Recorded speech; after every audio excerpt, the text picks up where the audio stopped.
Mais le prêtre, lui, il suit une tradition, la tradition de son peuple, pas sa religion. Le peuple romain? Oui, ou le peuple juif. Les chrétiens viennent des juifs, hein, ils ont adapté tout simplement. Les musulmans, c'est pareil, ils adaptent seulement la tradition arabe. Ils parlent de religion, mais la religion n'existe pas. La culture avec un grand C, c'est égal à la tradition avec un grand T, c'est égal à la civilisation avec un grand T. Ce sont des noms, des mots différents pour nommer la même réalité, la tradition. Ce que je dis, c'est que la religion n'existe pas.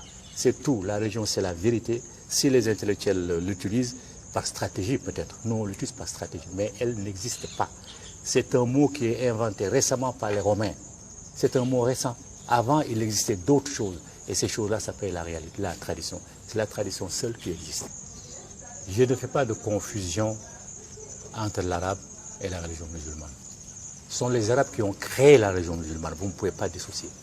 À partir du moment où ce sont eux qui l'ont créé, qui vous l'ont amené, ce que vous faites, les musulmans, ce qu'on font les musulmans, ils font exactement comme les Arabes. Vous ne pouvez pas dissocier. Ce sont eux qui ont créé cette religion. Une religion, on l'a créée. Hein. Aucun Dieu ne révèle quoi que ce soit. Maintenant, ce sont les Arabes qui ont créé cette religion-là. Donc, la langue, elle est arabe. Vous ne pouvez pas dire, moi, je ne fais pas de confusion. Hein. Au contraire, j'établis les parallèles. À partir du moment où ce sont eux qui ont créé la religion, c'est normal, ces religions parlent leur langue. Et c'est normal que ces religions-là parlent de leur tradition. Un Africain musulman, il fait exactement comme les Arabes.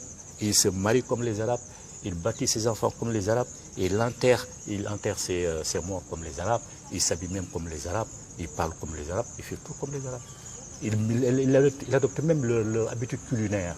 Mais est-ce que Donc vous ne pouvez pas dissocier l'Arabie de la religion musulmane. Elle est musulmane. Et aucune religion jamais n'est tombée du ciel. Ce sont les hommes qui le rédigent. On sait que sans libération spirituelle et culturelle, jamais l'Afrique ne sera libérée.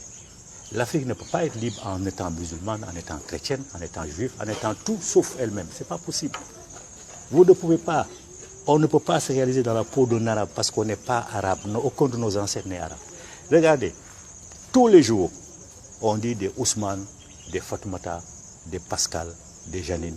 Jamais on ne dit Sundiata. Il y a des Ngolo aussi, des Ndji, des Zan. Oui, mais ça, vous entendez ça combien de fois dans la journée?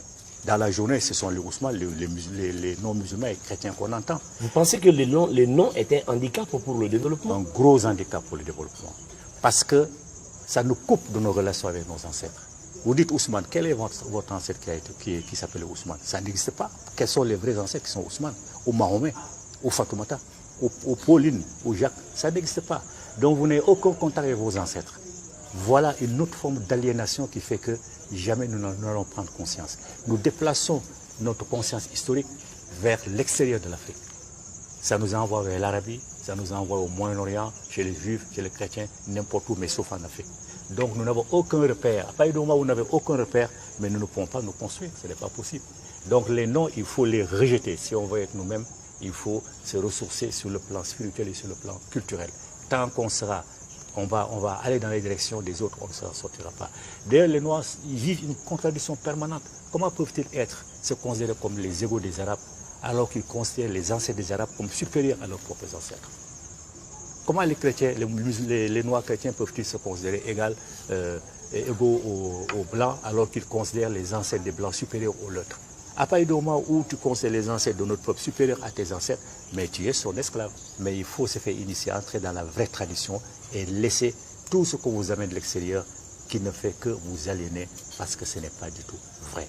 L'islam ne peut jamais amener quelqu'un au paradis ou en enfer. D'ailleurs, je vais vous faire une dernière confidence.